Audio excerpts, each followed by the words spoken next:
కొణిదెల పవన్ కళ్యాణ్ అనే నేను శాసనం ద్వారా నిర్మితమైన భారత రాజ్యాంగం పట్ల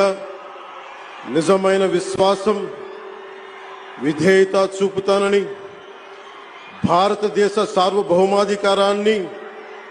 సమగ్రతని కాపాడుతానని, ఆంధ్రప్రదేశ్ రాష్ట్ర మంత్రిగా నా కర్తవ్యాలను శ్రద్ధతో అంతఃకరణ శుద్ధితో నిర్వహిస్తానని, భయం గాని